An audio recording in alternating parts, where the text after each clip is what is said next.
கர்த்தருடைய பரிசுத்த நாமத்திற்கு மகிமுண்டாகட்டும். ஆண்டவராகிய இயேசு கிறிஸ்துவின் நாமத்தினாலே அன்பு கர்த்தருடைய பிள்ளைகளாகிய தங்கள் அனைவருக்கும் ஸ்வீட் ஊழியத்தின் சார்பாக வாழ்த்துக்களையும் ஸ்தோத்திரங்களையும் தெரிவித்துக் கொள்கின்றேன். யோவான் எழுதின நற்செய்தி நூல் 6ஆம் அதிகாரம் 37வது வசனம். யோவான் 6ஆம் அதிகாரம் வசனம் 37இன் 2வது பகுதி. என்னிடத்தில் வருகிறவனை நான் புறம்பே தள்ளுவதில்லை. என்னிடத்தில் வருகிறவனை நான் புறம்பே தள்ளுவதில்லை.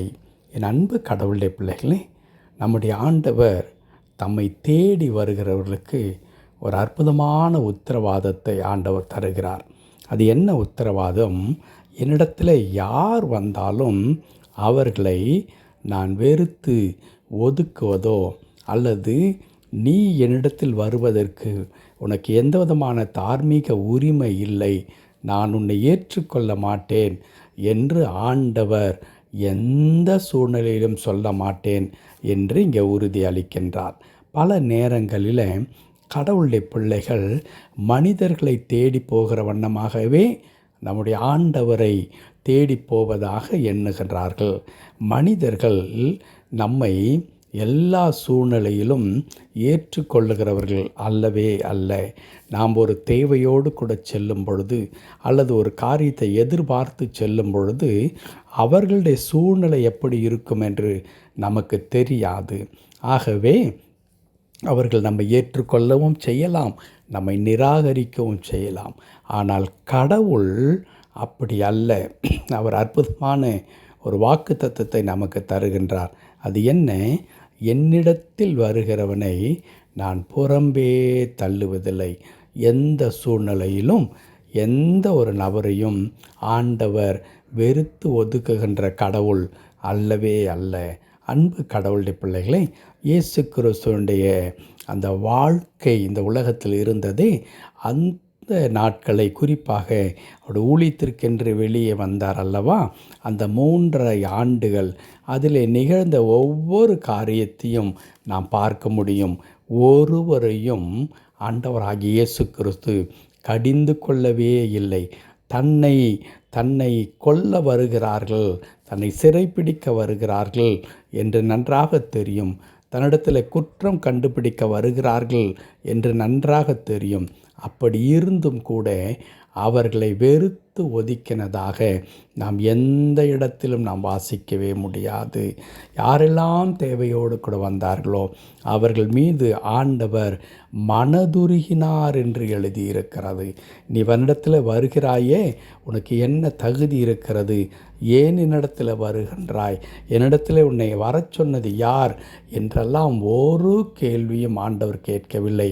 மாறாக தேவையோடு கூட வந்த மக்கள், ஒருவேளை பலவிதமான சுகவீனங்களினாலே பிசாசுனுடைய பிடியினாலே சிக்கி இருந்த மக்கள் எல்லாம் ஆண்டவரை தேடி வந்தார்கள். அப்பொழுது ஆண்டவர் கேட்ட ஒரே ஒரு கேள்வி என்னவென்றால், இதை நான் உனக்கு செய்வேன் என்று நீ விசுவாசிக்கிறாயா என்று கேட்டார். அப்பொழுது ஆம் ஆண்டவரே, நான் விசுவாசிக்கிறேன் என்று சொன்ன மாத்திரத்தில் வேதம் சொல்லுகிறது, அவர்கள் மீது ஆண்டவர் மனதுருகினார் என்று எழுதியிருக்கிறது. என் அன்பு கடவுளுடைய பிள்ளைகளே, அப்படிப்பட்டதான மனதுருக்கம் நிறைந்த ஆண்டவர் நம்முடைய ஆண்டவர். அவர் இன்றைக்கும் அப்படிப்பட்டதான மனதுருக்கத்தோடு கூட நம்மை எதிர்பார்த்து காத்து கொண்டிருக்கிறார். எந்த சூழ்நிலையிலும் நாம் அவரிடத்தில் செல்லலாம், எதையும் அவரிடத்தில் சொல்லலாம். அவர் அன்போடு கூட நம்மை அரவணைத்து கொள்வது மாத்திரமல்ல, அவர் சாய்ந்து கேட்டு நம்முடைய பிரச்சனைகள், நாம் அவரிடத்தில் கொண்டு வருகிற காரியங்கள் என்ன என்பதை ஆண்டவர் பொறுமையோடு கூட கேட்டு நமக்கு பதில் செய்கின்ற ஆண்டவராக இருக்கின்றார். பவுலாகையினால்தான் அவர் எழுதும்போது இப்படி எழுதுகின்றார், நாம் தைரியத்தோடு கூட தேவ சமூகத்திற்கு நாம் செல்ல கடவோம் என்று எழுதியிருக்கிறது. ஆம், நாம் தைரியத்தோடு கூட அவருடைய சமூகத்திற்கு செல்லலாம். ஏன் நாம் தைரியத்தோடு செல்ல வேண்டும்? அவர் கடவுள் தன்னை அப்பாவாக நமக்கு வெளிப்படுத்தியிருக்கின்றார்.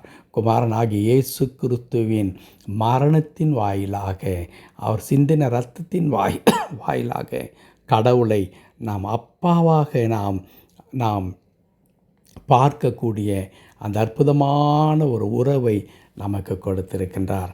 ஆகவே தான் இயேசு கிறிஸ்து என் நாமத்தினாலே எதை கேட்டாலும் நீங்கள் பெற்றுக்கொள்வீர்கள் என்று எழுதியிருக்கிறது. அன்பு கடவுளுடைய பிள்ளைகளே, இந்த அற்புதமான ஆண்டவரை நாம் எந்த நிலையிலும் தேடி போகலாம். பயப்பட வேண்டிய அவசியமில்லை. அவர் நமக்கு தந்தையாக இருந்து நம்மை அரவணைத்து நமக்கு வேண்டிய எல்லா ஒத்தாசைகளை செய்வதற்கு அவர் போதுமானவராக இருக்கிறார். விசுவாசத்தோடு கூட என் ஆண்டவரிடத்தில் நான் செல்லுவேன். அவர் எனக்கு அப்பா பிதாவே என்று கூப்பிட பண்ணுகிற புத்திர சுவிகாரத்தின் ஆவி எனக்கு கொடுத்திருக்கிறார். அவரிடத்தில் நான் பேசும் பொழுது அவர் கேட்பார், எனக்கு உதவி செய்வார், என் பிரச்சனை எல்லாவற்றிலிருந்து நீக்குவார் என்ற விசுவாசத்தோடு கூட அவரை தேடி செல்வோம். ஆண்டவர் நம்மை அரவணைத்து ஆசீர்வதித்து நாம் எதிர்பார்க்கிற எல்லா நன்மைகளையும் தருவார். கடவுள் தாமே அவ்விதமான அந்த உறவுக்குள்ளாக நம்மை பலப்படுத்தி அவரை தேடி செல்லும் பொழுதெல்லாம் அவர் நமக்கு உதவி செய்து நம்மை ஆசீர்வதித்து வழி நடத்துவாராக. ஆமேன், ஆமேன்.